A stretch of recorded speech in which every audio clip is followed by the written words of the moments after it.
الله من الشيطان اللعين الرجيم. بسم الله الرحمن الرحيم.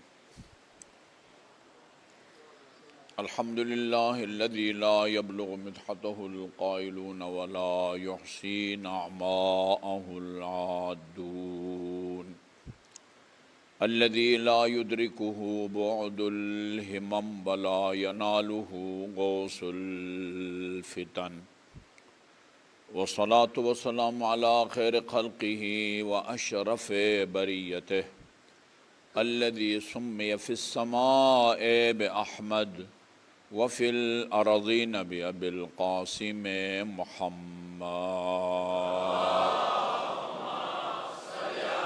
اللهم صل على محمد وعلى محمد وعلى أهل بيته الطيبين الطاهرين الذين أذهب الله عنهم الرجس وطهرهم تطهيرا. اللهم صل على محمد وآل محمد وعلى أهل بيته الطيبين الطاهرين الذين أذهب الله عنهم الرجس وطهرهم تطهيرا. اللهم صل على محمد. واللعن الأبدي على أعدائهم أجمعين. أما بعد، فقال الله الحكيم بسم الله الرحمن الرحيم: يرفع الله الذين آمنوا والذين أوتوا العلم درجات. درود بھیجیے محمد وآل محمد پر.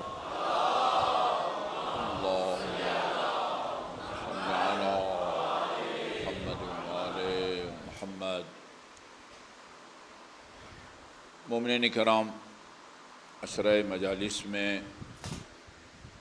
جاری موضوع کو آگے بڑھانے سے پہلے جلدی دو فقہی مسئلے آپ کی خدمت میں عرض کروں گا، جن سے بہت زیادہ واسطہ پڑتا ہے، اور لا علمی کی وجہ سے بعض اوقات انسان کی یا نماز سرے سے باطل ہو جاتی ہے کل عدم، یا اگر انسان باجماعت نماز پڑھ رہا ہے تو اس کو جماعت کا ثواب نہیں ملتا. پہلا جو مسئلہ ہے وہ جو زیادہ حساس ہے وہ سجدے کے بارے میں ہے کہ سجدہ ہم اثنا عشری کس پر کر سکتے ہیں. سجدہ یا زمین پر ہو سکتا ہے، زمین میں پتھر بھی شامل ہے، ریت بھی شامل ہے، عام مٹی بھی شامل ہے. یہ ماربل چاہے وہ کسی رنگ اور کلر کا بھی ہو اس پر بھی ہو سکتا ہے. حتیٰ بعض مراجع بلکہ اکثر خصوصاً آیت اللہ سیستانی حافظہ اللہ کے نزدیک یہ عقیق کی انگوٹھی آپ پہنتے ہیں، فیروزہ کی انگوٹھی آپ پہنتے ہیں، اس کے اوپر بھی سجدہ ہو جاتا ہے. البتہ اس کی چوڑائی اتنی ہو، کہتے ہیں کہ انگلی کے سرے کے برابر وہ پتھر یا لکڑی جس پر بھی آپ سجدہ کرتے ہیں اس کی چوڑائی کتنی ہونی چاہیے؟ انگلی کے سرے کے برابر. اچھا، بعض کہتے ہیں انگلی سے مراد یہ انگلی ہے، یہ انگلی ہے، انگلیاں تو 5 ہیں. یقینی طور پر جتنی مقدار میں کافی ہے وہ مثلا انگوٹھا ہے. مثلا انگوٹھے کے برابر اگر آپ کی عقیقی انگوٹھی کی چوڑائی ہے یا فیروزہ کی ہے تو آپ اس کے اوپر سجدہ کر سکتے ہیں. ابھی اسی سال کی بات ہے، ہم مدینہ میں تھے، اندر جگہ فل ہو گئی تھی، اندر نہیں جانے دے رہے تھے. ہم نے باہر ماربل ہے، صحن میں ماربل ہے، ادھر ہم نماز پڑھ رہے تھے. مجھ سے آگے ایک مومن نماز پڑھ رہے تھے جو نماز سے پہلے مجھ سے ملاقات کی. انہوں نے بڑی گرم جوشی سے ملاقات کی اور اسی طرح جیسے انہوں نے مجھے پہچانا ہو، آبا قبا میں بھی میں نہیں تھا، شلوار قمیص اور یہ جالی والی ٹوپی میں تھا، انہوں نے مجھے پہچانا، بڑی گرم جوشی سے ماشاءاللہ سے، وہ داڑھی بھی انہوں نے وہ رکھی ہوئی تھی۔ میرے ساتھ ایک اور مولانا صاحب تھے جو مانسارہ میں پیش نماز ہیں، انہوں نے مجھے بتایا کہ یہ جو ہمارے آگے مومن کھڑے ہیں وہ ماربل کے اوپر رومال بچھا کے اس کے اوپر سجدہ کر رہے ہیں۔ ان کو بتاؤں، مسئلہ بتاؤں؟ میں نے کہا بتاؤ، مسئلہ بتاؤ۔ اچھا وہ آگے بڑھے، اچھا آگے بڑھ کے ان کو مسئلہ بتا کے پھر مجھے آ کے بتایا کہ انہوں نے ایک تو ماربل کے اوپر رومال بچھایا ہوا تھا، یہ بڑا رومال، ہاں بڑا رومال جو سر پر بھی باندھتے ہیں، بڑے رومال کے اوپر یوں دائیں ہاتھ رکھ کے اور دائیں ہاتھ کے اوپر بائیں ہاتھ رکھا ہوا، یعنی دائیں ہاتھ کو اس کی ہتھیلی کو زمین پر رکھا ہوا ہے اور بائیں ہاتھ کو دائیں ہاتھ کے پشت پر، اور سجدہ کر رہے ہیں بائیں ہاتھ کی پشت پر۔ یعنی دو وجہ سے ان کی نماز باطل ہے۔ ان کی نماز کے باطل ہونے کی دو وجہ ہے۔ نمبر ایک، سجدے کے دوران آپ کی دونوں ہتھیلیوں کو زمین پر ہونا چاہیے، گھٹنوں کو بھی زمین سے لگنا چاہیے، پیشانی کو بھی لگنا چاہیے، پاؤں کے دونوں انگوٹھوں کو بھی لگنا چاہیے۔ یعنی ایک ہتھیلی دائیں ہاتھ کی ہتھیلی کو زمین پر رکھا ہوا ہے اور اس کے اوپر بائیں ہاتھ کو رکھ کر بائیں ہاتھ کی پشت پر، یعنی ان کی نظر میں ماربل اور رومال دونوں سے ہاتھ کی پشت بہتر ہے۔ کتنی افسوس کی بات ہے۔ اور حج کرنے آئے ہیں۔ حج اس آدمی کا صحیح ہوتا ہے جس کی نماز صحیح ہو۔ چونکہ بیت اللہ کا طواف جو مین رکن ہے، 2 رکعت نماز طواف اس کا حصہ ہے۔ اگر آپ 2 رکعت نماز نہیں پڑھیں گے تو گویا آپ کا طواف صحیح نہیں ہے۔ اور ظاہر ہے نماز اگر تب صحیح ہوگی کہ یہ آپ کا رکوع صحیح ہو، سجدہ صحیح ہو، قرائت صحیح ہو، خصوصاً قرائت۔ دیکھیں میرے بزرگوں، ہم عرب نہیں ہیں، عرب بچے کو عین سین صا ہے اس کو سکھانے کی ضرورت نہیں پڑتی ہے۔ پہلی دفعہ بھی اگر وہ محمد بولے گا، پہلی دفعہ اگر وہ علی بولے گا، ہمارا بچہ علی کہے گا، ان کا بچہ علی عین سے جو ہوئے نکالے گا۔ ہم کو محنت کرنی پڑتی ہے، ہم کو محنت کر کے سیکھنی پڑتی ہے۔ اچھا یہ نہیں آپ کہہ سکتے اچھا بھئی وہ ہم عرب تو نہیں ہیں، بھئی آپ عرب نہیں ہیں تو آپ کو محنت کا حکم دیا گیا ہے۔ آپ اگر محنت کریں گے تو یا آپ کی ٹھیک ہو جائے گی، نور علی نور، بہت اچھا ہے۔ اگر محنت کے بعد، کوشش کے بعد ٹھیک نہ ہوئی تو پھر اللہ تعالیٰ آپ کی اسی غلط قرائت کو قبول فرماتا ہے۔ آپ نے کوشش کی، میں کوئی کوتاہی نہیں کی، لیکن خطرناک مسئلہ یہ ہے، اگر آپ نے کوشش کی ہے اور ٹھیک نہیں ہو سکی تو آپ کی نماز بھی ٹھیک ہے، پاکستان میں جو 5 وقت کی نماز پڑھتے ہیں وہ بھی ٹھیک ہے، اور اگر آپ حج بھی کرتے ہیں وہ بھی ٹھیک ہے۔ لیکن وہ آدمی جس کی نماز ٹھیک نہیں ہے، قرائت صحیح نہیں ہے، یا اس لیے کہ کوشش ہی نہیں کی یا کوشش کے باوجود ٹھیک نہیں کر سکا، وہ کسی کی طرف سے حج بدل نہیں کر سکتا، اور میں نے وہاں نیت کراتے وقت میں نے دیکھا، جب مسجد شجرہ میں نے وہ نیت کرانا چاہی تو میں نے کہا پہلے وہ مومنین آمادہ ہوں جو اپنا حج کر رہے ہیں ان کو الگ نیت کرواؤں گا، اور جو حج بدل کر رہے ہیں وہ ان کو بعد میں الگ کرائیں گے۔ میں نے دیکھا تقریباً 20 کے قریب خواتین اور مرد وہ تھے جو حج بدل کر رہے تھے۔ میری منتوں کے باوجود ان میں سے کوئی بھی نہیں آیا جو اپنی نماز کو ٹھیک کر سکے، اور میں نے ان کو بتایا آپ کی نماز اگر غلط ہے، چاہے کوشش کے باوجود ٹھیک نہ ہو سکی ہو یا کوشش ہی نہیں کی ہو، اگر کوشش نہیں کی ہے تو آپ کے 5 وقت کی نماز بھی باطل ہے، اور اگر کوشش کر کے نہیں ٹھیک ہو سکی تو آپ کی 5 وقت کی نماز بھی صحیح ہے، حج بھی صحیح ہے، مگر کسی کی طرف سے آپ حج بدل وہ کر سکتا ہے جس کی نماز صحیح ہو، اور نماز تب صحیح ہوگی جب وضو بھی صحیح ہو اور قرات بھی صحیح ہو۔ اچھا جی، یا زمین پر ہونا چاہیے، یا زمین سے اگنے والی چیزیں جو کھائی بھی نہ جائیں اور پہنے بھی نہ جائیں۔ کپڑا پہنا جاتا ہے، ہاں، اس لیے اس پر نہیں ہو سکتا۔ پھل جو کھایا جاتا ہے، پھل پر نہیں ہو سکتا۔ جس درخت کا یہ پھل ہے اس کے پتے پر ہو سکتا ہے، کیونکہ پتا نہیں کھایا جاتا، لہذا اس پر ہو سکتا ہے، لیکن مثلا سیب پر نہیں ہو سکتا، سیب کے پتے پر ہو سکتا ہے۔ یہ بندوں کو پتہ ہونا چاہیے۔ اچھا، اکثر اوقات ہم نے اپنی مسجد میں دیکھا، مسجد امام صادق میں جب رش ہوتا ہے جمعۃ الوداع کو یا عید کے موقع پر، وہ جگہ بنی ہوئی ہوتی ہے جہاں پر ہم سے جگہ رکھتے ہیں۔ اچھا، ادھر اگر ختم ہو تو مجھے کئی لوگوں نے، درجنوں لوگوں کے بارے میں بتایا کہ مومنین وہی ہاتھ کی پشت پر سجدہ کرتے ہیں۔ بھئی آپ تلاش کریں، آپ کے پاس کوئی کاغذ کا ٹکڑا ہوگا، ٹیشو پیپر بھی ہو سکتا ہے، کوئی چیز نہیں ملتی آپ کو جس پر سجدہ ہے مسجد کے آس پاس میں، نہ پڑھیں ادھر، آپ نماز نہ پڑھیں، گھر جا کے پڑھیں۔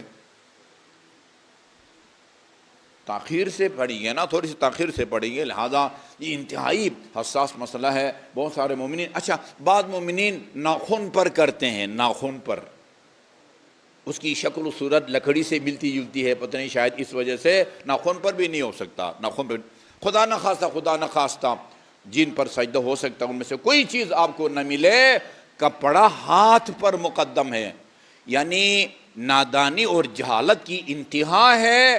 ماربل جس پر سجدہ ہو سکتا ہے اس کو چھوڑ کے اوپر رومال بچھایا ہوا ہے، رومال کے اوپر جو ہے نا وہ ہاتھ کے اوپر رکھ کے ہاتھ کی پشت پر سجدہ کر رہا ہے۔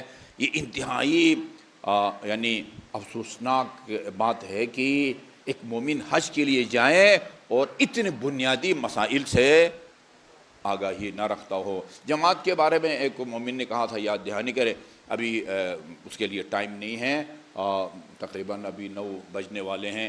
مجھے امید ہے کہ اس مسئلے کی طرف توجہ دیں گے۔ میں اپنے ذاتی تجربے کے مطابق بہت سارے مومنین اس غلط فہمی میں ہوتے ہیں، اور میں نے چاہا کہ یہ غلط فہمی دور ہو۔ بآواز بلند درود بھیجیے محمد وآل محمد کا۔ اللہم صلی علی محمد وآل محمد۔ اچھا جی، میں نے عرض کیا گزشتہ مجالس میں، ایک دفعہ نہیں بلکہ کئی دفعہ، تمام مسلمان اس بات پر متفق ہیں کہ رسول خدا کے بعد اس کو رسول خدا کا جانشین ہونا چاہیے جو رسول کے بعد باقی لوگوں سے افضل ہو۔ سیدھی بات ہے، یہ 2 دونے 4 کی طرح ہے۔ اچھا، اور اللہ تعالیٰ نے معیار بھی بتایا ہے کہ افضل ہوتا کون ہے۔ شکل و صورت میں جو زیادہ خوبصورت ہو وہ افضل ہوتا ہے، قد جس کا اونچا ہو وہ ہوتا ہے، جس کے پاس مال زیادہ ہو وہ افضل ہوتا ہے، خاندانی طاقت، افرادی قوت اس کے پاس زیادہ ہو، مربع زیادہ ہوں۔ وہ فضیلت کا کوئی معیار ہونا چاہیے۔ ایک بھئی سب سے افضل کون ہوتا ہے؟ اللہ تعالیٰ نے قرآن میں 2 چیزوں کو افضلیت کا معیار بنایا ہے۔ یہ 2 چیزیں جس کے پاس زیادہ ہوں گی وہ باقیوں سے افضل ہوگا۔ نمبر 1 علم، یہ یرفع اللہ الذین آمنوا والذین اوتوا العلم درجات۔ اللہ تعالیٰ یعنی جو صاحبان علم ہیں، یعنی علمی اعتبار سے جو مضبوط ہیں یا زیادہ ہیں، ان کے درجات کو اللہ تعالیٰ بلند فرماتا ہے۔ یہ ایک علم۔ دوسری چیز جس کو اللہ تعالیٰ نے فضیلت کا معیار قرار دیا ہے وہ جہادی خدمات ہیں۔ جہادی خدمات، جس کا راہ خدا میں جہاد زیادہ ہو، اس کو فضل اللہ المجاہدین علی القاعدین اجرا عظیما۔ اور بھی چیزیں ہو سکتی ہیں۔ 2 چیزوں کو اللہ تعالیٰ نے فضیلت کا معیار قرار دیا ہے۔ ہاں، ہمارا یہ دعویٰ ہے بلکہ میرا خیال میں تمام مسلمان ہمارے اس دعویٰ میں ہمارے ساتھ اتفاق کریں گے کہ رسول خدا کے بعد جی علی سے زیادہ کسی کے پاس علم زیادہ نہیں تھا. سیدھی سیدھی بات ہے جی. خواجہ نصیر الدین طوسی رحمۃ اللہ علیہ، ان کی عقائد کی ایک کتاب ہے، متن ان کا ہے، علامہ ہلی نے اس کی شرح لکھی ہے. انہوں نے امامت کی بحث میں وہی شرائط کہ بھئی امام کس کو ہونا چاہیے، ایک جملہ لکھا ہے انتہائی آدھی سطر پر مشتمل ہے اور سمندر کو کوزے میں بند کر کے رکھ دیا ہے. فرمایا ہے امیر مومنین کے بارے میں، استغناؤہ عن الکل، دینی معاملات میں، دینی مسائل میں مالی اعتبار سے ہو سکتا ہے امیر مومنین سے زیادہ لوگوں کے پاس مال ہو، خاندانی افراد بھی زیادہ ہوں، ہو سکتا ہے پتہ نہیں وہ قد میں بھی امیر مومنین سے زیادہ بڑے ہوں. دین کے معاملے میں، دین کو سمجھنے کے معاملے میں علی کا سب لوگوں سے بے نیاز ہونا اور سب لوگوں کا علی کا محتاج ہونا دلیل علی انہ امام الکل. یہ اس بات کی دلیل ہے کہ علی کل کے کل کا امام ہے، کل کا امام ہے. کیونکہ امامت جو ہے نا جی، امامت کہیں آن حضرت کی کے بعد خلیفہ کہیں، جانشین کہیں، وصی کہیں، وہ اس کا مقصد وہ اقتدار برائے اقتدار. ہم اگر کسی کو اپنا خلیفہ مانتے ہیں رسول خدا کے بعد، ہم یا اہل سنت برادران، وہ اقتدار برائے اقتدار کی کرسی پر ان کو بٹھانا مقصد نہیں ہے. کیا مقصد ہے؟ مقصد یہ ہے کہ یہ جو جانشین پیغمبر ہے یہ رسول کے بعد وہ کام کرے گا جو رسول کی ذمہ داری تھی. یہی بات ہے نا، کوئی اور بات ہوا؟ ٹھیک ہے، اس کا کام وہی ہے جو رسول کا ہے. میں نے میرا خیال پچھلے سال یہ واقعہ بیان کیا. ہمارے ایک دوست تھے، پیمز میں ہوتے تھے، ای این ٹی اسپیشلسٹ تھے وہ. تو انہوں نے بتایا کہ جو پیمز میں اس وقت کا ہیڈ آف ڈپارٹمنٹ تھا، اس کا نام بھی مجھے آتا ہے، امریکہ میں کوئی 18-20 سال رہ کے آیا تھا. اس نے ہمارے اس دوست ڈاکٹر کو بلایا، اس کا نام نہیں لوں گا، مناسب نہیں ہے. بلا کے کہا، ڈاکٹر صاحب کئی دفعہ جو ہے نا آپ کے پروموشن کے بارے میں وہ بورڈ بیٹھا ہے اور کسی نے یہ نہیں کہا کہ ڈاکٹر فلان جو ہے وہ کوئی وہ نہیں ہے، اس میں بے قاعدگی ہے، نالائق ہے، بر وقت نہیں آتا. جب بھی تمہارے پروموشن کی بات ہوتی ہے اکثر کہتے ہیں کہ بھئی اس کو پروموٹ نہ کرو، یہ شیعہ ہے. تنگ آ گیا وہ بندہ، تنگ آ گیا. آخر پیمز کو چھوڑ کے لاہور میو اسپتال جو ہے نا وہ منتقل ہو گئے یہاں سے. بہت کم عرصے میں میو اسپتال میں ای این ٹی ڈپارٹمنٹ کے ہیڈ آف ڈپارٹمنٹ بن گئے. بہت لائق ہے.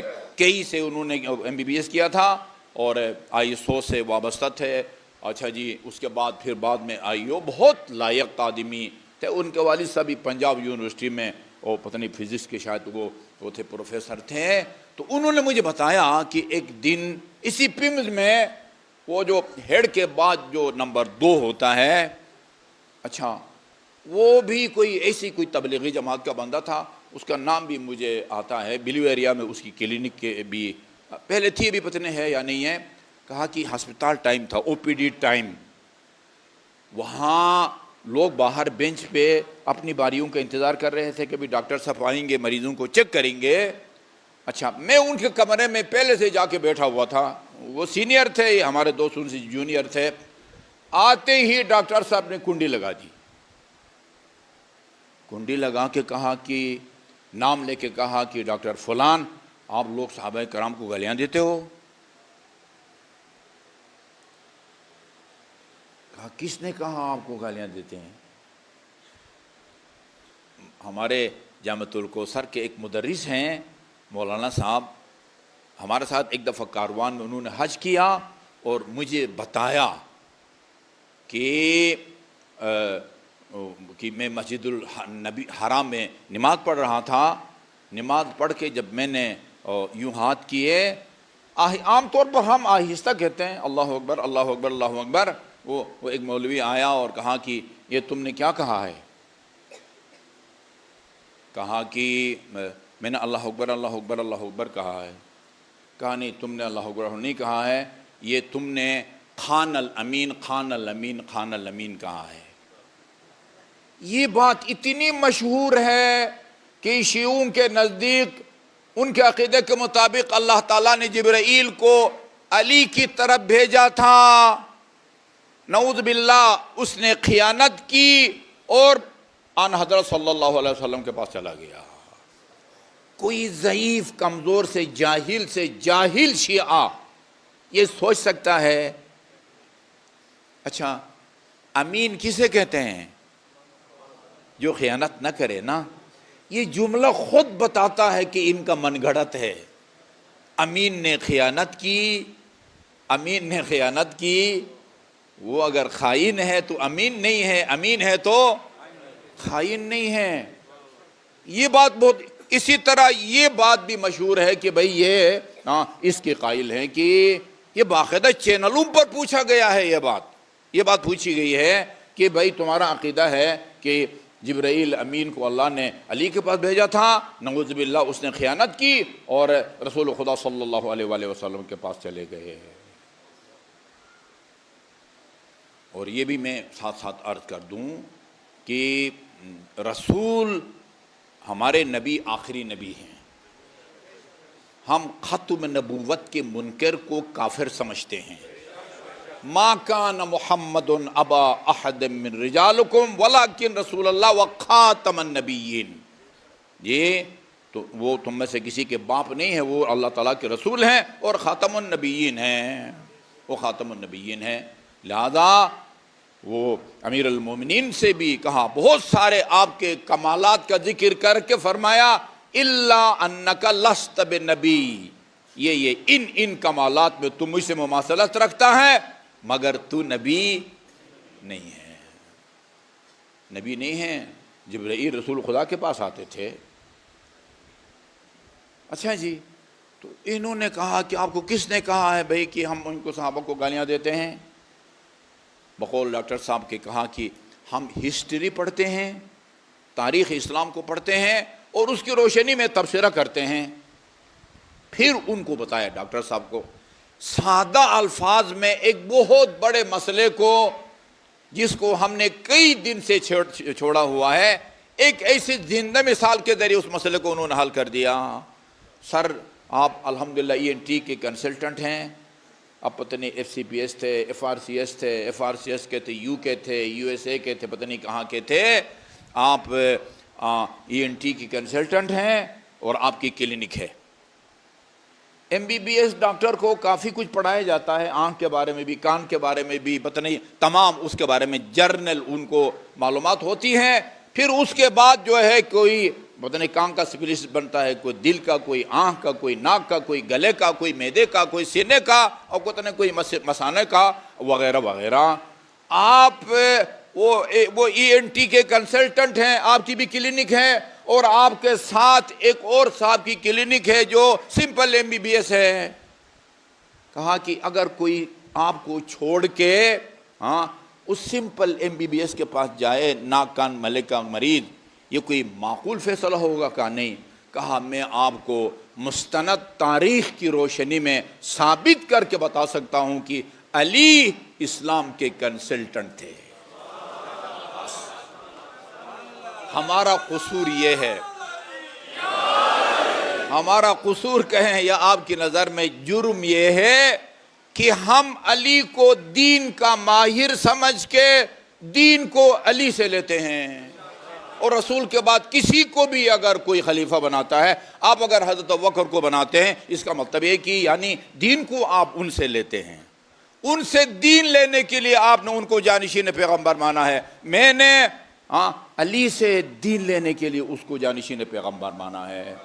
ٹھیک ہے جی، آپ کو اپنا فیصلہ مبارک اور مجھے اپنا فیصلہ مبارک، اور میں آپ کو بتاؤں مرنے سے پہلے، روح کے اس جسد خاکی سے نکلنے سے پہلے دودھ کا دودھ اور پانی کا پانی ہو جائے گا۔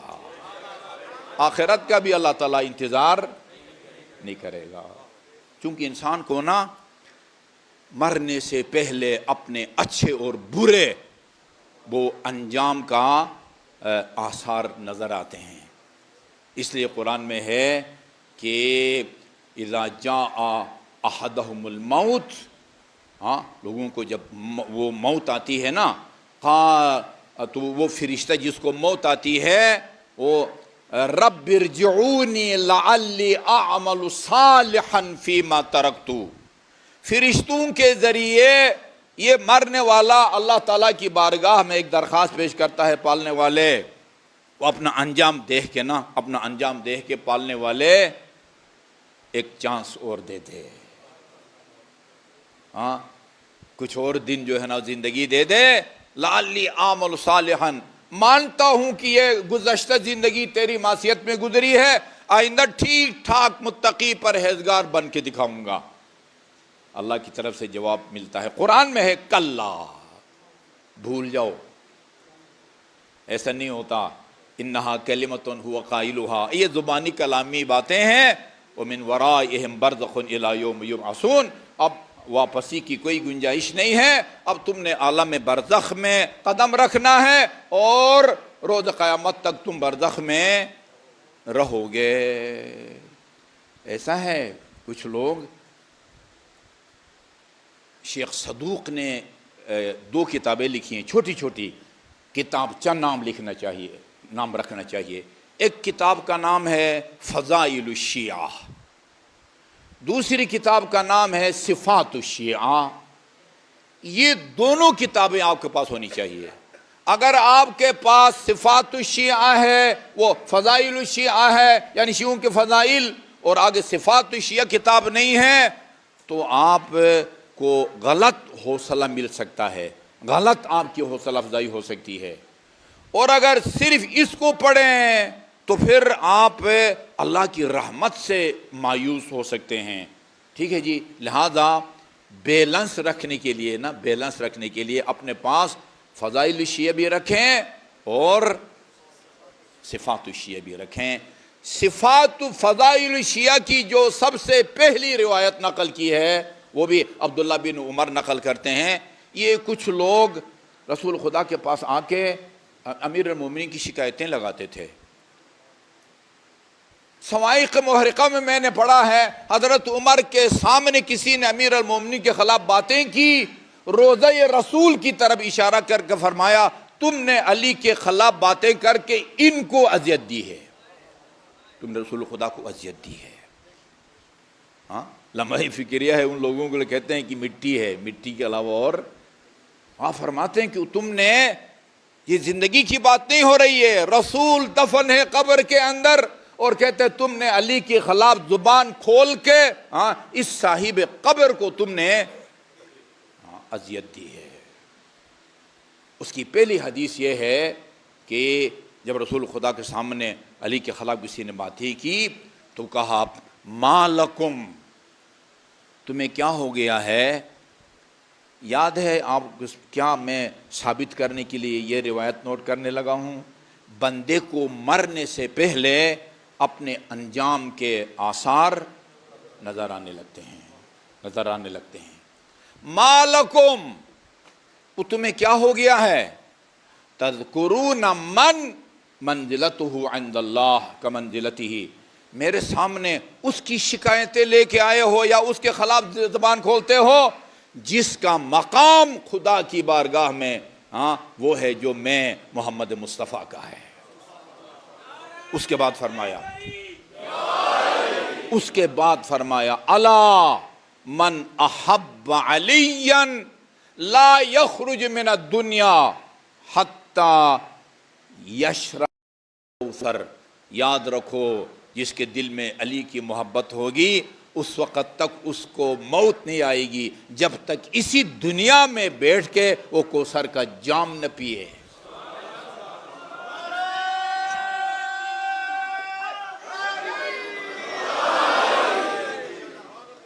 آپ کو میں سبز باغ نہیں دکھاؤں گا. وہ اس دن امیر المومنین کا فرمان آپ کو سنایا ہے. فرمایا من احبنا یعمل بعملنا، جو ہم سے محبت کرتا ہے نا، جو ہماری محبت کا دعوے دار ہے، وہ وہی کام کرتا ہے جو ہم کرتے ہیں.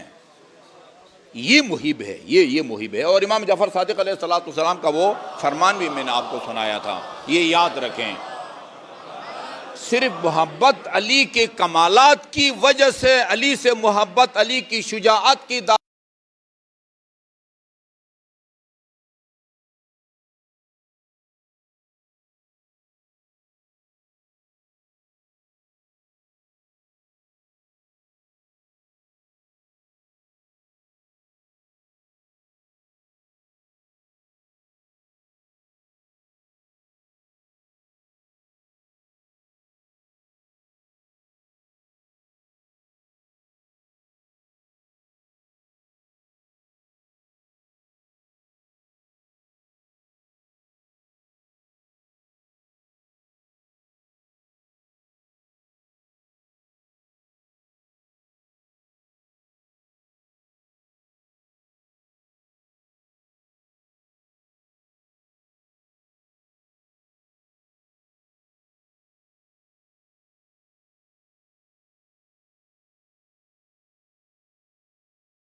محبت کا پیدا ہو جانا یہ کافی نہیں ہے. اس دن میں نے عرض کیا کہ اہل بیت کی محبت انسان کو گمراہی سے بچانے کے لیے کافی نہیں ہے، اہل بیت کی اطاعت انسان کو گمراہی سے بچاتی ہے. اس لیے فرمایا من احبنا یعمل بعملنا یا فلیعمل بعملنا، جو بھی ہماری محبت کا دم بھرتا ہے اس کو وہ کام کرنا چاہیے جو ہم کرتے ہیں، اور وہ کام اس کو ترک کرنا چاہیے جو ہم نہیں کرتے. جی اس کے بعد فرمایا من احب علیا، الا من احب علیا، جو علی سے محبت کرے، اس معنی میں جس معنی میں نے عرض کیا ہے، من احب علیا لا یخرج من الدنیا حتی یأکل من طوبہ، اس وقت تک اس کو موت نہیں آئے گی جب تک شجرہ طوبہ کا پھل نہیں کھائے گا.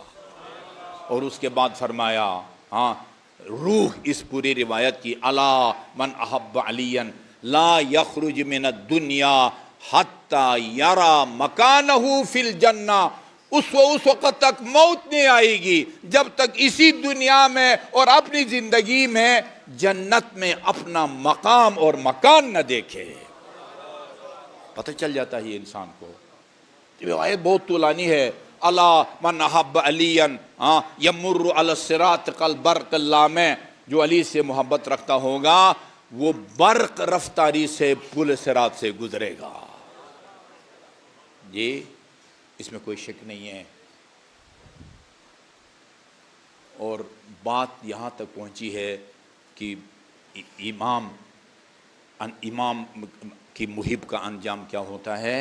ایک اور نقطہ عرض کروں.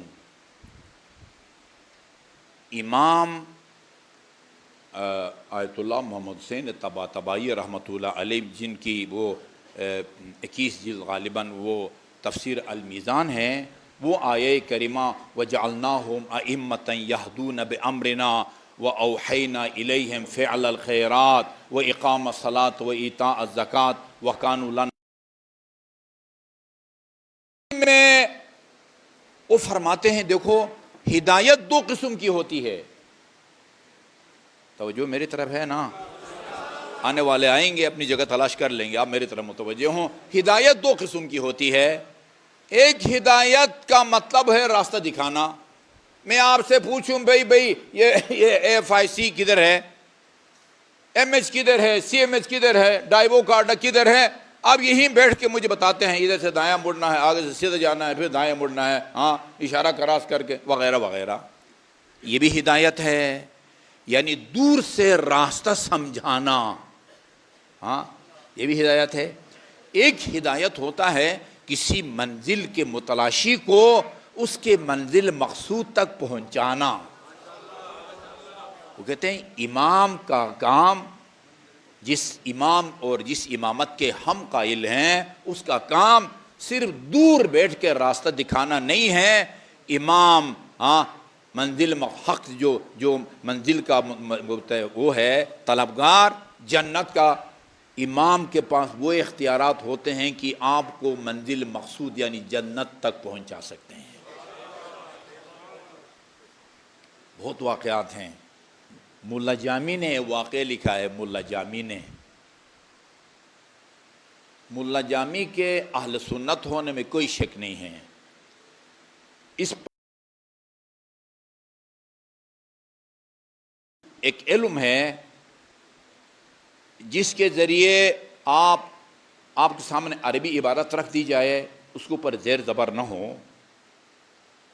اگر آپ کو عربی زبان سمجھ میں آتی ہے، اس علم کی روشنی میں آپ زیر زبر دے سکیں گے، ورنہ جو مرضی دے، کسی کو زبر دے، کسی کو زیر دے، کسی کو پیش دے۔ اس علم کو جاننے والا وہ زیر زبر وغیرہ کی غلطی نہیں کر سکتا، اور اس علم کا موجد، اس کا ایجاد کرنے والا امیر المومنین علیہ الصلوۃ والسلام ہے۔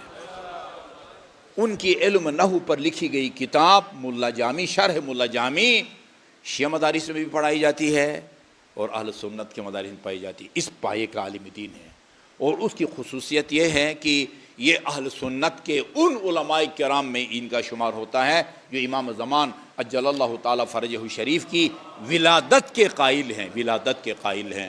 اکثر کہتے ہیں نہیں ابھی پیدا نہیں ہوئے، جی پیدا ہوں گے۔ تمام شیعوں کا عقیدہ یہ ہے کہ امام زمان کی ولادت سن 255-56 میں ہو چکی ہے۔ 15 شعبان کو تقریباً 60-65 صف اول کے علماء کرام ایسے ہیں اہل سنت کے جن کا عقیدہ یہ ہے کہ ہماری طرح کہ امام زمان کی ولادت ہو چکی ہے۔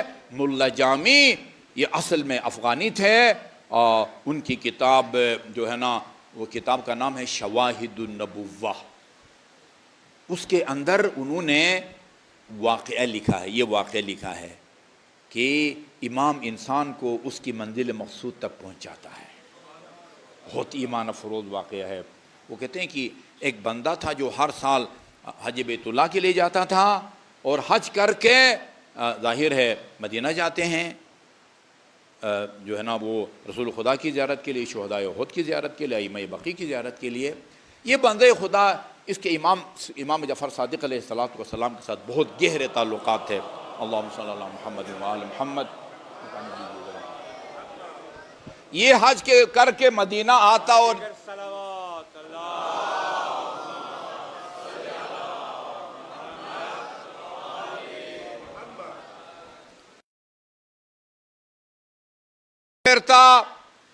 امام جعفر صادق کے گھر ٹھہرتا تھا۔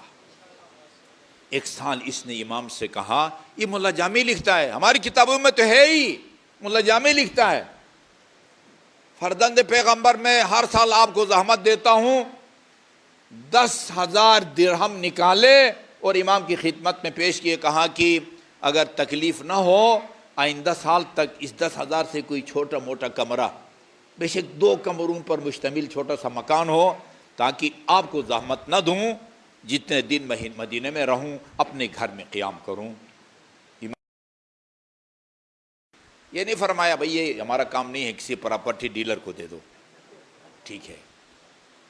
اگلے سال آیا اور امام کی خدمت میں حج سے فارغ ہو کے مدینہ آیا، اور امام سے عرض کیا کہ فرزند پیغمبر وہ پچھلے سال کچھ معمولی حقیر سی رقم دے گیا تھا، میرے لیے کوئی مکان کا بندوبست ہو گیا ہے؟ کہاں تمہارے لیے میں نے مکان کا بندوبست کر لیا ہے، تمہارا مکان خریدا گیا ہے۔ عرض کیا مولا کہاں؟ حرم کے آس پاس یا دور؟ فرمایا جنت الفردوس میں، جنت الفردوس میں۔ اچھا بھی اس نے بھی کوئی ایسی مذاق نہیں سمجھا، اس کا یقین تھا کہ امام نے جنت الفردوس میں، جنت میں میرے 10,000 کے عوض میں مکان کا بندوبست کیا ہے۔ پھر ادھر پوچھا فرزند پیغمبر وہ جنت کی لمبائی چوڑائی خدا قرآن میں فرماتا ہے وَسَارِعُوا إِلَىٰ مَغْفِرَةٍ مِّن رَّبِّكُمْ وَجَنَّةٍ أَرْضُهَا السَّمَاوَاتُ وَالْأَرْضُ، اس جنت میں جانے کی کوشش کرو، جلدی کرو، جس کی صرف چوڑائی زمین اور آسمان کے برابر ہے۔ یہ قرآن کی آیت ہے نا، وہ جس جنت کی صرف چوڑائی زمین اور آسمان کے برابر ہے، ادھر کہاں جنت ہے؟ ہاں، پسماندہ علاقے میں یا قریب سینٹر میں کہیں؟ فرمایا جہاں تمہارا گھر میں نے خریدا ہے نا، بندوبست کیا ہے، اس کی پہلی دیوار رسول خدا کے مکان کی دیوار سے ملتی ہے، دوسرے علی سے، تیسرے حسن، تیسرا حسین۔ اچھا، کتنا یعنی ایمان اس کا مستحکم ہے۔ ارتیا فرزند پیغمبر، اس کے کوئی کاغذات مل سکتے ہیں؟ انتقال کے کاغذات، رجسٹری کے کاغذات، ادھر جا کے دکھاؤں اور جا کے قبضہ لے سکوں اپنا مکان کا؟ کہا بالکل لکھ کے دوں گا۔ لکھ کے دیا، جنت میں لکھ کے دیا، آج کی زبان میں لوکیشن بھی دیا، ٹھیک ہے جی۔ یہ سے اس مکان کے دستاویز اور کاغذات لے کے جبل کا علاقہ وہاں گیا اور اپنے بیٹوں کو دیا، کہا وصیت کی میں جب مر جاؤں تو ان کاغذات کو میرے کفن میں لپیٹ کے میرے ساتھ قبر میں دفن کر دو، میں نے ان کاغذات کو دکھا کے جنت میں اپنا مکان کا قبضہ لینا ہے۔ ان کے بیٹوں نے وصیت پر عمل کیا، ان کے باپ کا انتقال ہوتا ہے اور ان کو کفن میں لپیٹ کے ان کاغذات کو دفن کیا۔ دوسرے تیسرے دن اس کی قبر پر گئے، یہ ملا جامی لکھتا ہے بھائی، ملا جامی قبر پر گئے فاتحہ خوانی کے لیے، مثلا دیکھا کہ وہی کاغذات پڑے ہوئے ہیں اور ان کے پشت پر لکھا ہوا ہے صادق آل، وہ پورا ہو گیا۔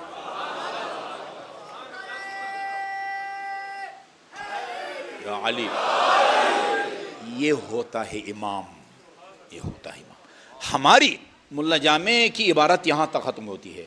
ہماری روایات بتاتی ہیں کہ یہ جو 10,000 درہم اس بندے خدا نے دیا تھا، اس 10,000 درہم کو صادق آل محمد نے مدینے میں موجود غریب اور نادار اولاد فاطمہ میں تقسیم کیا تھا۔ امام کا بھی اپنے اس چاہنے والے پر کتنا بھروسہ تھا جی، مکان کے لیے کہا تھا اور یہ پیسہ غریب سادات میں تقسیم کیا، اور اس کے نتیجے میں یعنی یہ افراد کے ساتھ مخصوص نہیں ہے، آپ بھی نادار سادات کی مدد کر کے جنت میں اپنے لیے مکان کا بندوبست کر سکتے ہیں۔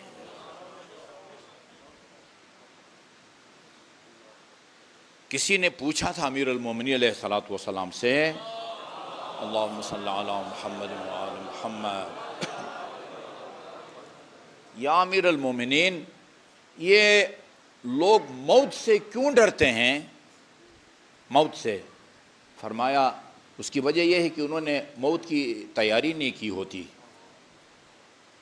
جس بچے نے امتحان کی تیاری کی ہوتی ہے وہ بڑی بے تابی سے جو ہے نا وہ اسی ڈیٹ کا انتظار کر رہا ہوتا ہے کہ میں امتحان دوں گا، نمبر لوں گا، پوزیشن لوں گا، اور جس نے تیاری نہیں کی ہوتی ہے پورا سال وہ سستی کی ہو، وہ دعائیں مانگتا ہے کہ پوسٹ پون ہو جائے، امتحانات جو ہے نا وہ ملتوی ہو جائیں تاکہ تیاری کر سکوں۔ کہا کہ وہ جنہوں نے موت کی تیاری نہیں کی ہوتی ہے وہ موت سے ڈرتے ہیں۔ عرض کیا مل استعداد للموت، بولا موت کی تیاری کا کیا مطلب ہے؟ کیا کرنا پڑتا ہے موت کی تیاری کے لیے؟ کیا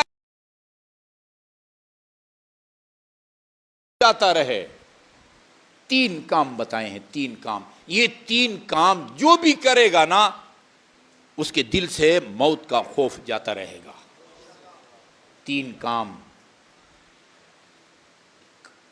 بات جو کام ہوتے ہیں نا ان کا آسان یا مشکل ہونا یہ نسبی ہوتا ہے۔ ایک کام کسی کے لیے مشکل ہے، پہاڑ سے بھی زیادہ بھاری ہے، اور وہی کام دوسرا آدمی کے لیے آسان ہے۔ ظہر کا وقت جب قریب ہوتا تھا نا، ظہر کا وقت جب ہو جاتا تھا رسول خدا بلال سے کہتے تھے بلال جاؤ آذان دو، ارحنا یا بلال، ہمیں اس کرب کی ہے کیفیت سے نکالو اور جلدی آذان دو تاکہ نماز پڑھیں اور سکون حاصل کریں۔ نماز کسی کے لیے آسان ہے اور کسی کے لیے مشکل ہے۔ 3 کام کرو۔ نمبر 1 ادا الفرائض، یہ روایت اتنی مستند ہے، اس روایت کو ہمارے علماء نے عقائد کی کتابوں میں شامل کیا ہے جو ہم مدارس میں، دینی مدارس میں نصاب کے طور پر پڑھاتے ہیں، نصاب کے طور پر۔ نمبر 1 ادا الفرائض، واجبات کو بجا لاؤ۔ واجبات کو وہی بجا لا سکے گا جس کو واجبات کا پتہ ہو۔ اس کو پتہ ہی نہیں کہ اسلام میں کون کون سے کام واجب یا فرض ہیں، وہ کیا خاک بجا لائے گا۔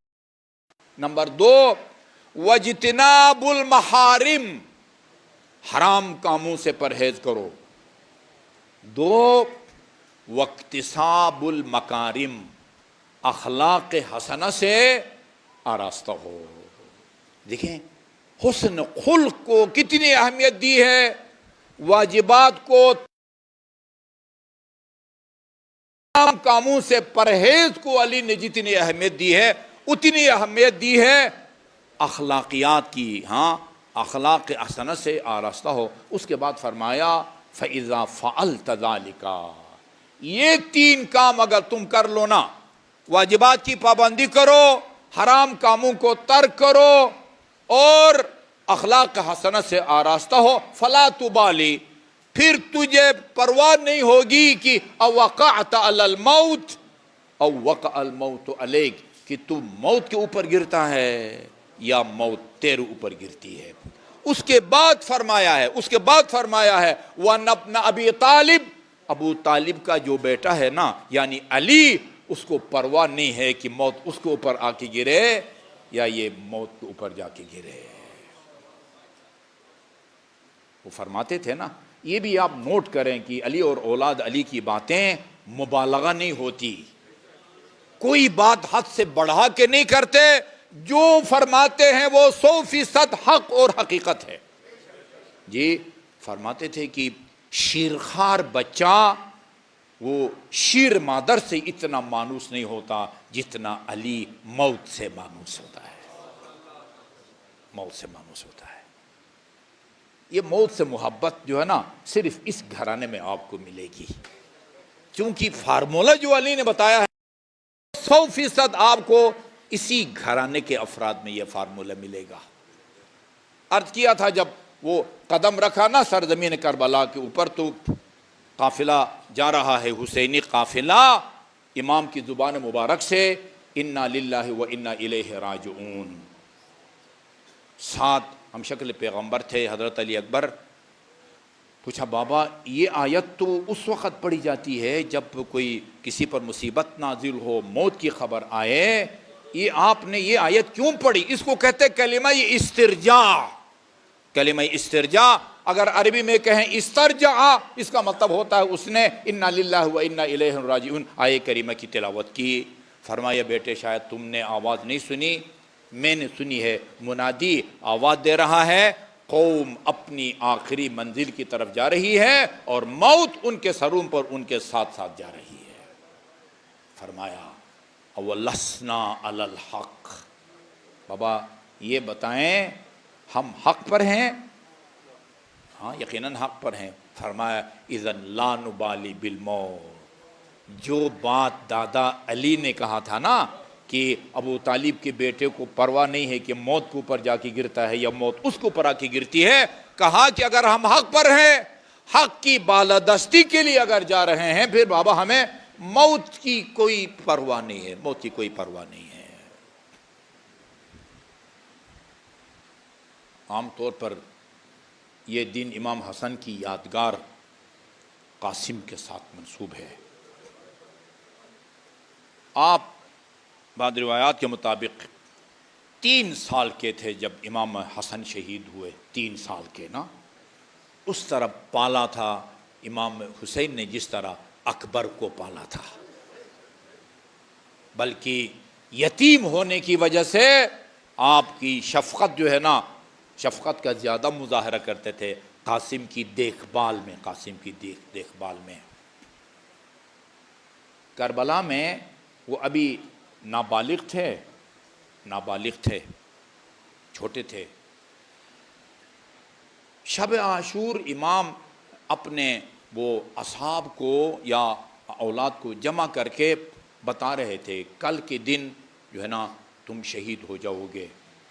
آقا عالی فرما رہے تھے کہ حضرت قاسم، جناب قاسم کچھ دور بیٹھے تھے، امام کی گفتگو مکمل نہیں کر سکے، وہ فکر مند تھے کہ یہ باقیوں کو تو شہادت کی خبر دے دی ہے، ایسا نہ ہو کہ مجھے کم سن سمجھ کے وہ کل کی شہداء میں میرا نام شامل نہ کریں۔ فرمایا بڑے تشویش کے انداز میں، وَأَنَا فِي مَن يُقْتَلْ، بابا کل کی شہداء میں میرا بھی نام ہے۔ یہ اتنا چھوٹا نہیں تھا کہ جس کو موت کے انجام کا پتہ نہ ہو کہ ہاں میدان میں جا کے لڑنے سے کیا ہوتا ہے، ہاں بندہ مر جاتا ہو جاتا ہے۔ وہ اتنا چھوٹا یا نادان نہیں تھا، مگر خدا کی ذات پر، خدا کے وعدوں پر، رسول کے وعدوں پر، امام کے وعدوں پر، جنت اور دوزخ اور اس کی نعمتوں پر ایمان اتنا مضبوط تھا قاسم کا کہ بیٹے یہ تو بعد میں بتاؤں گا کہ تو کل شہید ہوگا یا نہیں ہوگا، کیف الموت عندک، یہ موت کو کس نگاہ سے دیکھتے ہو؟ دادا علی نے کیا فرمایا تھا؟ شیر مادر، ایک شیرخوار بچہ شیر مادر سے اتنا مانوس نہیں ہوتا جتنا میں موت سے مانوس ہوں۔ اور امام حسین نے فرمایا تھا میں اس طرح موت کا مشتاق ہوں جی، یا اپنے آبا و اجداد، اپنے بابا علی، جعفر طیار، رسول خدا، خاتون جنت، ان سے ملاقات کا اتنا میں شوقین ہوں کہ جتنا یعقوب یوسف سے ملاقات کے لیے شوقین تھا۔ یہ امام کے الفاظ ہیں۔ ان سے جب پوچھا کیف الموت عندک، کہا احلا من العسل، یہ کوئی بھی نہیں کہہ سکتا بابا، شہد سے بھی زیادہ شیرین سمجھتا ہوں میں موت کو۔ اجازت طلب کی، اجازت نہیں دے رہے تھے۔ پڑھا ہے میں نے کتابوں میں، یعنی اجازت کی خاطر، موت کی طرف جانے کی خاطر کبھی امام حسین کے ہاتھوں کا بوسہ دیتے تھے اور کبھی قدموں پر گرتے تھے، منت کرتے تھے کہ آپ مجھے اجازت دے دیں۔ نہیں دے رہے تھے، تم میرے بھائی کی یادگار ہے۔ ایک مرتبہ یاد آیا، 3 سال کے تھے جب امام حسن مجتبیٰ جب شہید ہونے لگے، زہر کا اثر ہوا تو بلایا جناب قاسم کو، اور بلا کے اونچی آواز میں امام حسن نے رونا شروع کر دیا، اونچی آواز میں رونا شروع کر دیا۔ ظاہر ہے آپ کو روتے ہوئے دیکھا، باقی اہل خانہ نے بھی رونا شروع کر دیا۔ اس کے بعد ایک تعویذ دی تھی 3 سال کی عمر میں، اور کہا تھا کہ اس کو اپنے پاس رکھو، اور ان کی مادر گرامی سے بھی کہا تھا دیکھو اس تعویذ کا خیال رکھنا ہے تا آخر یہ تعویذ میرے بیٹے کے بازو میں ہونا چاہیے۔ اور فرمایا تھا کہ قاسم بیٹے، جب اس دنیا میں تیری زندگی کی سب سے بڑی مشکل سے جب تم دوچار ہو، اس کو کھولنا، اس مشکل کا حل تجھے اس تعویذ میں ملے گا۔ قاسم نے سوچا میری زندگی میں اس سے بڑھ کے اور کوئی مشکل نہیں ہو سکتی کہ مجھے چاچا جہاد کی اجازت نہیں دے رہے، دوسرے الفاظ میں مرنے کی اجازت نہیں دے رہے۔ تعویذ کو کھولا، کھول کے پڑھا تو لکھا ہوا تھا بیٹے قاسم دیکھو، روز عاشور جب تمہارا چچا دشمن کے نرغے میں جب گر جائے گا، دیکھو اس کی نصرت اور مدد میں کوئی کوتاہی نہیں کرنی۔ امام کے سامنے تعویذ کو رکھا۔ اب مجھے کہنے دیں، اس کو پڑھنے کے بعد قاسم کے مقابلے میں امام حسین بے بس ہو گئے، اتنے چھوٹے تھے۔ کوئی زرہ تلوار خوج جو پہنتے ہیں وہ برابر فٹ نہیں آ رہے تھے. وہ آپ کے گریبان کو چاک کیا, امامہ کے 2 ٹکڑے کیے, جس طرح کفن پہنایا جاتا ہے اس طرح رخصت کیا, اور اس انداز میں رخصت کیا کہ اکبر کو بھی اس انداز میں رخصت نہیں کیا تھا. کیا کیا؟ سب نے لکھا ہے چچا اور بھتیجا نے ایک دوسرے کو گلے میں سے لگایا. وہ بکیا, اکبر کو روانہ کیا ہے. کل پرسوں ہم پڑھیں گے, فرمایا تھا خدایا تو گواہ رہنا, اس جفاخار قوم کی طرف میرا وہ جوان جا رہا ہے جو شکل و صورت میں اور کردار میں تیرے نبی کا مشابہ ہے. اور جب بھی ہم رسول کی زیارت کرنا چاہتے تھے اسی بچے کے جوان کے چہرے کو دیکھا کرتے تھے. ہاں, لیکن یہ جو ابھی عرض کرنے لگا ہوں وہ اکبر کو خدا حافظی کرتے وقت گلے لگایا. وہ بکیا, امام اور قاسم دونوں روئے, اور اتنا روئے دونوں پر غشی طاری ہو گئی اور زمین پر گرے, امام بھی اور حضرت قاسم بھی.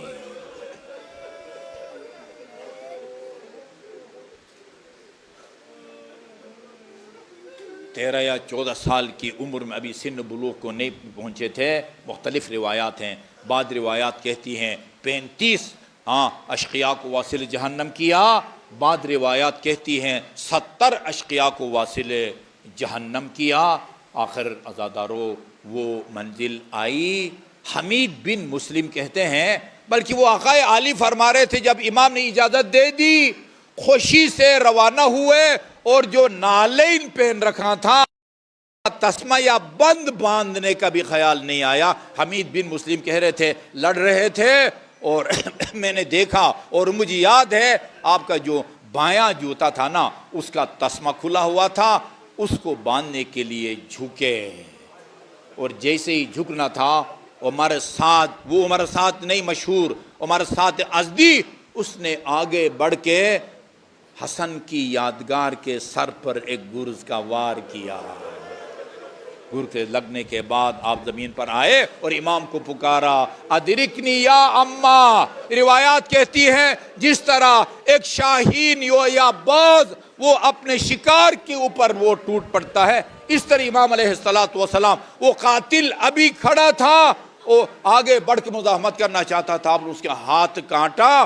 ادھر سے عمر سعد کا لشکر اپنے ساتھی کو بچانے کے لیے گھوڑوں پر آئے, اور اسی دوران ایک جھڑپ ہوئی, غبار اٹھا, اور جب غبار اٹھا لوگوں نے دیکھا کہ قاسم کا بدن دشمن کے گھوڑوں کے ٹاپوں کے نیچے پامال ہو چکا ہے. لہٰذا بعض ارباب مقاتل کہتے ہیں کربلا میں 2 شہیدوں کے بدن پامال ہوئے, 2 شہیدوں کے بدن, امام حسین کا بدن بھی پامال ہوا اور قاسم کا بدن بھی پامال ہوا. ہاں, فرق یہ ہے کہ حسین کا بدن شہادت کے بعد پامال ہوا اور حسن کا بدن زندگی میں اور شہادت سے پہلے پامال ہوتا ہے.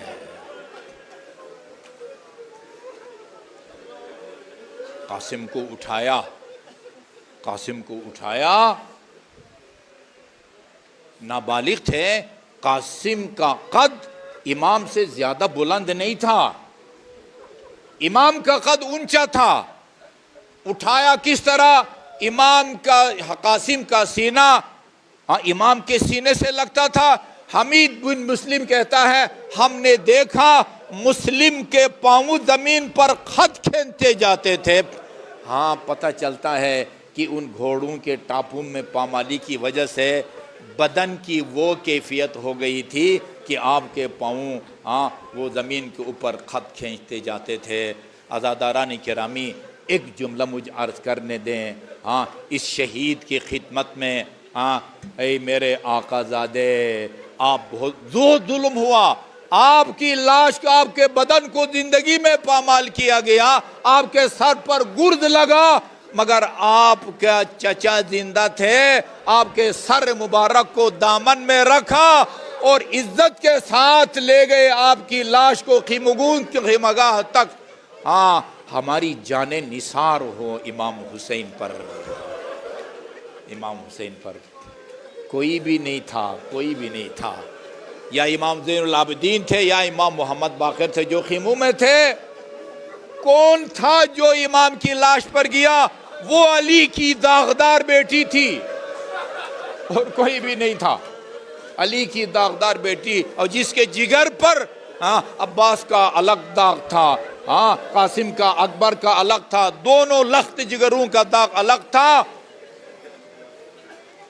جاتی ہے میدان میں، اور میدان میں جانے کے بعد بھائی کے بدن کو تلاش کیا اور پتھروں کے اور تلوار کے ٹکڑوں اور نیزوں کے ٹکڑوں کے نیچے سے بدن کو نکالا، چہرے کی زیارت کی اور ایک جملہ کہا، اَأَنْتَ أَخِي. یہ وہی چہرہ ہے جو ابھی چند لمحے پہلے خیام سے نکلا تھا. ہر طرف سے دشمن دیکھ رہا ہے کہ علی کی یہ داغ دیدہ بیٹی ابھی کیا کرتی ہے، گریبان چاک کرتی ہے، رخسار پر تماچے مارتی ہے، بال نوچتی ہے. نہیں، ان کا منہ سے کوئی کام نہیں کیا. کیا کیا علی کی بیٹی نے؟ دونوں ہاتھوں کے بھائی کے بدن کے نیچے رکھا اور فرمایا، اللہم تقبل منا ھذا القربان. خدایا ہم اہل بیت کی اس قربانی کو اپنی بارگاہ میں قبول فرما. آزاد اور بعد ارباب مقالب نے لکھا ہے، سلام ہو میرے امام کی اس بے کسی اور بے بسی پر. لائے قاسم کے لاش کو خیمگاہ، اور جہاں پر اکبر کی لاش تھی اس کے ساتھ قاسم کی لاش کو رکھا، اور رکھنے کے بعد ایک ہاتھ قاسم کے بدن پر رکھا اور دوسرا ہاتھ اکبر کے بدن پر رکھ کے فرمایا، واہ غربتا، واہ غربتا، کوئی میرا ناصر مددگار، میرا اکبر بھی نہ بچا، میرا قاسم بھی نہ بچا. اللہ لعنت اللہ علی القوم الظالمین وسيعلم الذین ظلموا أي منقلب ينقلبون. انا للہ وإنا الیہ راجعون. مریضوں کی شفایابی، حاجت مندوں کی حاجت روائی اور وطن عزیز کی سلامتی اور استحکام کی نیت سے مومنین کرام اگر صرف 2 منٹ آپ انتظار کریں، آپ کی آمین کے نتیجے میں بہت سارے مریضوں کو خدا شفا دے گا، بہت سارے اسرا کو. 5 مرتبہ کریمہ کی تلاوت فرمائیں. بسم اللہ الرحمن الرحیم. امن یجیب المضطر اذا دعاہ ویکشف السوء، امن یجیب المضطر اذا دعاہ ویکشف السوء، امن یجیب المضطر اذا دعاہ ویکشف السوء، امن یجیب المضطر اذا دعاہ ویکشف السوء، امن یجیب المضطر اذا دعاہ ویکشف السوء. 10 مرتبہ سب بولیں گے، یا اللہ یا اللہ یا اللہ یا اللہ یا اللہ یا اللہ یا اللہ یا اللہ یا اللہ یا اللہ یا واحد یا احد یا صمد یا من لم یلد ولم یولد ولم یکن له کفوا احد. بفاطمۃ و ابیہا و بعلہا و بنیہا و بالسر المستودع فیہا. خدا بحق محمد و آل محمد جو مومنین مومنات پریشان حال ہیں کسی بھی حوالے سے، ان کی پریشانیوں کو دور فرما. مریضوں کو خصوصاً فرح حسین، سید شہزاد علی، سمیرہ بطول، محمود الحسن، حیدر عباس، جرار الحسن، مسز سید اعجاز حسین شاہ، مسز ناصر جعفری، مسز اون عباس، مسز واجد علی، خرم اور ذریت عباس دائم، سید اظہر نقوی، سید نجف نقوی، یہ ان کو اور جو مومنین مومنات بھی پیچیدہ امراض میں مبتلا ہیں انہیں شفائے کامل اور عاجل عطا فرما. بے روزگار مومنین مومنات کو رزق حلال سے مالا مال فرما. جن مومنین مومنات نے کوئی جائز کاروبار شروع کر رکھا ہے ان کے کاروبار میں برکت نصیب فرما. مقروض مومنین مومنات کو ادائیگی قرض کی توفیق عطا فرما. بے اولاد مومنین مومنات خصوصاً سید اظہر نقوی، سید نجف علی، ان کو اولاد صالح و سالم و نرینہ عطا فرما. اسرائے امامیہ دنیا میں جہاں کہیں بھی قید بند کی صحبت تم ہیں، جوان لاپتہ ہیں، جن کے عزیز، جن کی مائیں، جن کی بہنیں بڑی کرب کی حالت میں زندگی گزار رہی ہیں، انہیں جلد از جلد اور باعزت اور بخیریت رہائی نصیب فرما. وطن عزیز کو سلامتی اور استحکام نصیب فرما. اس کے داخلی اور بیرون دشمنوں کو اپنے قدرت کاملہ سے نیست اور نابود فرما. خدایا بحق محمد و آل محمد ہمیں ایک صالح قیادت، وطن دوست اور محب وطن اور عوام دوست ہو، جو مملکت عزیز کی جغرافیائی اور نظریاتی سرحدوں کی حفاظت کر سکے، نصیب فرما۔ قائم آل محمد کے توجہات خاص کو ہم سب کے شامل حال فرما۔ دنیا میں جہاں کہیں بھی عزاداران سید الشہداء صف عزا بچھائے ہوئے ہیں، سب کو اپنے حفظ و امان میں رکھ۔ جن مومنین مومنات کے تعاون سے یہ مجالس ہو رہی ہیں، ان کے رزق حلال میں وسعت عطا فرما، ان کے مرحومین و مرحومات کے گناہان صغیرہ اور کبیرہ کی مغفرت فرما، محمد و آل محمد کی شفاعت اور ان کے جوار میں مقام عطا فرما۔ جملہ مرحومین مرحومات خصوصاً اپنے مرحومین مرحومات اصلاح ثواب کے لیے سورہ فاتحہ۔ بسم اللہ الرحمن الرحیم، الحمدللہ رب العالمین، الرحمن الرحیم، مالک یوم الدین، ایاک نعبد و ایاک نستعین، اہدنا الصراط المستقیم، صراط الذین انعمت علیہم غیر المغضوب علیہم ولا الضالین۔ بسم اللہ الرحمن الرحیم، قل هو اللہ احد اللہ الصمد لم یلد ولم یولد ولم یکن له کفوا احد۔ بسم اللہ الرحمن الرحیم، قل هو اللہ احد اللہ الصمد لم یلد ولم یولد ولم یکن له کفوا احد۔ بسم اللہ الرحمن الرحیم، قل هو اللہ احد اللہ